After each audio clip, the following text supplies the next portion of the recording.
Ziggy could walk, Uncle Frank. He could. And for that, they want what? Loyalty. Okay, what is your point of reference to what a marriage is? How can I naturally know how to be something I was never raised by? You don't know what a wife is because you've never had the blueprint, a point of reference of what a wife is. We all know Tyrese, and in this interview on The Breakfast Club, he mixes a lot of really good points with his romanticized ways of looking at being with a woman. In your mind, a wife is just getting a ring. That's not a wife. Are you ready to mentally, spiritually, emotionally, sexually hold your man down? We know that his marriage has failed, and here he's lamenting it, and you can see the passion in his face as he expresses it.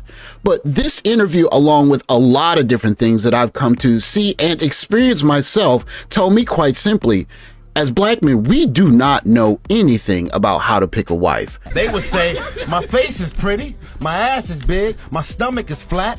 This should be enough to help you to get through. We know how to be attracted to a woman. We know how to romanticize a woman, but we don't know what it is to pick a wife.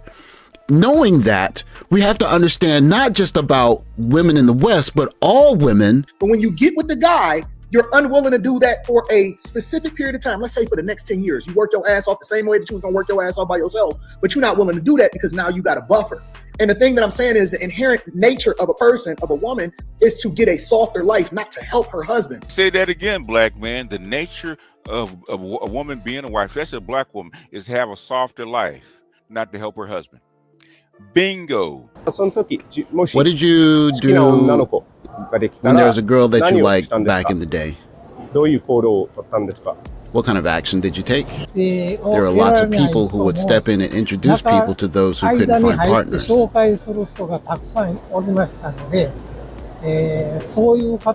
That's another way men and women met. Do you think it was easier to meet people back then through the local community? In the past, we had something called a neighborhood association. It was a place where people from the town could meet and communicate with one another. So I think there are lots of opportunities for that kind of thing. This part of the interview comes from a series of interviews in a video about the Japanese herbivore men. What he explains here is the system that used to arrange marriages so that men that were hardworking and women that were looking for a partner could get paired up together. One commenter who is probably younger and is dealing with his difficulties in dating had a very interesting comment about how the dating landscape has changed even here.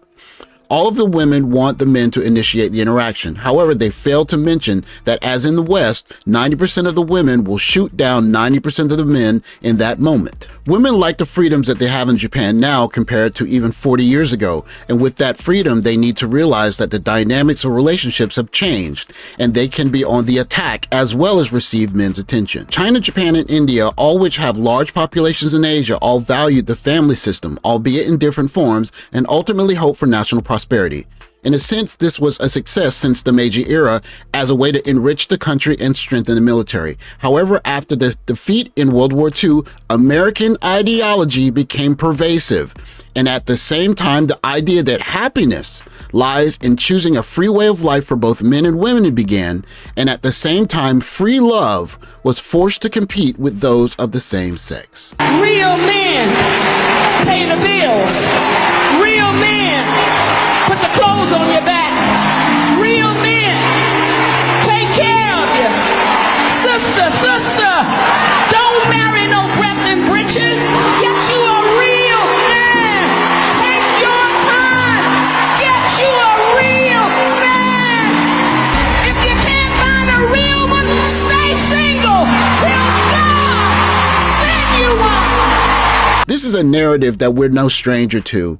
One particular comment really caught my eye. While you're waiting, don't forget to live your life to the fullest. Build your own castle. Live your life the way you want to live it, and a man is supposed to come along and pay for everything. That's the new model. And one of the difficulties for us when we don't know what a wife is we go in thinking, let's use the romantic model. I'm going to be romantic. I'm going to pay for everything and everything's going to fall into place. But remember, is the inherent nature of a person, of a woman, is to get a softer life, not to help her husband. Say that again, black man. The nature of a woman being a wife, especially a black woman, is to have a softer life, not to help her husband. Bingo. What we have to remember as men is that we have been acculturated in a time where the traditional roles for women have been completely wiped off of the chessboard. There is no more expectation of remaining chaste until marriage. Even bringing up body count is a way of shaming women. And even women with children are saying that they expect providers to come along. And you heard in the previous TikTok, the minister of a church of a lot of people said that if a man is not willing to do that, you wait until God brings you the man that does. And often you'll hear the kind of language like this picture is suggesting, that if a man is not paying for all of the things that are need to be paid for, he's acting as feminine. And we understand all of these things, but what we have to remember is that it is written into our basic coding language. We are coded with this. So we think even if we go overseas, if I pay for everything and I am the romantic and I do the things that make me a good husband, it's going to work out. But it doesn't quite work that way unless you have Loyalty. We live in an age of memes like this one. Sex is everywhere, but loyalty, commitment, and support isn't. My fear for a lot of passport bros, and this is something that happened to me, is that when you go overseas, you revert back to your baseline programming. You think, if I change environment, I can just go back to what I thought worked, and it's going to work in this environment. And what we have to remember is that the world is changing and there are women working and they have ties to where they are. So you're going to need to add something extra to make sure that you're getting the kind of relationship from the person you're with that you want. But no. Here's my question. If y'all care so much about the man and you actually think that you're going to do the thing that's in his best interest, remember that. You're looking to make sure that this guy is getting the best of everything that you have in order to be able to elevate y'all. For 99% of the population is taking y'all black ass to work and bringing that paycheck home so that we can build this. Like I said before, we live in a time of memes where we use them to communicate ideas. And this is one I saw and it speaks perfectly to what I'm speaking about in this video. Christmas 2023 will forever be remembered if not for this one reason. It was the year that the quote unquote sisterhood wished for the divorce of Simone Biles because she has a husband who thinks he's the prize and she drove 45 minutes because she wanted to be with the man. BGS Ibmore says, and I quote, "Make a woman pay with what's between her legs or what's between her wallet and be consistent." I would expand that to say that for every woman that's on the planet, she has a combination of things that are the most important thing or things in her life that she's going to put number one.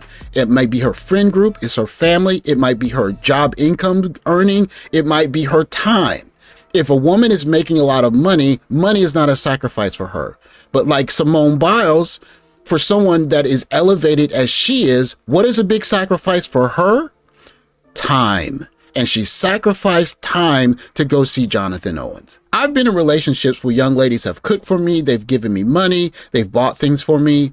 One of the things I failed to do in those situations is to truly think about how much sacrifice in terms of loyalty is she really making. If her dad is giving her money in her bank account, she buys me something, there's no sacrifice there. But I would say this in closing, going overseas, you're going to have to demand a show of loyalty from the women that you're with. She's going to have to sacrifice something. And in today's age, the biggest sacrifice you might ask a woman to show for a show of loyalty, turn off your social media for a week. I want to be tuned in with you and see where your head is, see who you really are. And if that's a fight, she's not a wife. But if a woman is willing to take money out of her pocket, if she's willing to do the things she's good at and surrender some of those things, if not all of those things to you, then we might be getting into the wife territory. The problem for us is we haven't been programmed to demand such things. And it's probably about time that we reprogram ourselves so that we do. Thanks for watching. Like, subscribe, comment below. I'll catch you in the next video. Take care, guys.